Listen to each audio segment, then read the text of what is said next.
Maraming conspiracy theory ang kumakalat sa kasaysayan. Yung iba sobrang weird, parang katingisip lang. Pero paano kung sabihin ko sa'yo na may mga ilan sa mga ito na totoo pala? Ito ang mga totoong lihim na itinago ng mga makapangyarihan, mga kwento ng panlilinlang, eksperimento at plano ng gobyerno na hindi mo akalain na nangyari talaga. Una sa ating listahan ay ang MK Ultra mind controlling ng CIA. Noong 1950s hanggang 60s, nagkaroon ng classified project ang CIA na tinawag na MK Ultra. Layuning makontrol ang isip ng tao gamit ang LSD, hypnosis at iba't ibang uri ng mental torture. Maraming test ang isinagawa kahit sa mga taong walang kaalam-alam na ginagawan sila ng eksperimento. May mga nabaliw, may mga nasira ang buhay at ang pinakamasaklap, itinago itong dekada. Pero noong 1970s, nalik ang dokumento at doon napatunayan, totoo pala ang lahat ng ito. Ang susunod ay ang Operation Northwoods false flag plan ng United States.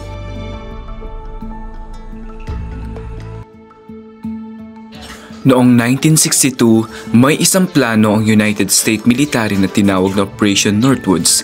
Plano nilang gumawa ng peke o false flag attack tulad ng pagpapasabog ng eroplano at pag-atake sa sarili nilang base para magkaroon ng dahilan ng Amerika na lusubin ang Cuba.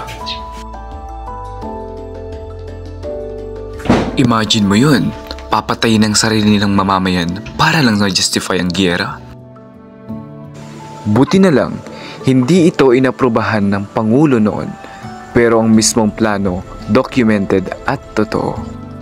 Ang susunod ay ang Tuskegee Syphilis Experiment, eksperimento sa tao. Sa loob ng 40 taon, mula 1932 hanggang 1972, ang US Public Health Services ay nagsagawa ng isang eksperimento sa mahigit 600 African-American men sa Tuskegee, Alabama. Sinabihan sila na tinutulungan sila laban sa syphilis, pero ang totoo, hindi sila ginamot. Pinabayaan silang magkasakit para lang makita ang natural progression ng sakit. Maraming namatay, maraming pamilya ang naapektuhan, at ito itinago ng gobyerno hanggang sa tuluyang nabunyag noong 1970s. Ang panghuli ay ang CIA at mga coups sa ibang bansa. Pero bago yan, paki-subscribe naman ang aking channel at palike na din. Alam mo ba na ang CIA ay aktwal na sangkot sa pagpapabagsak ng mga gobyerno sa ibang bansa?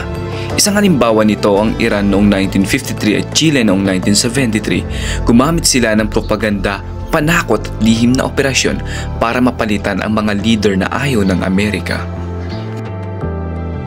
Ito ang patunay na ang global politics ay may mas madilim na bahagi na hindi madalas tinatalakay ng mga aklat ng kasaysayan. Hindi lahat ng conspiracy ay totoo, pero hindi rin lahat ay katang-isip lamang. Minsan ang katotohanan ay mas nakakagulat pa sa fiksyon.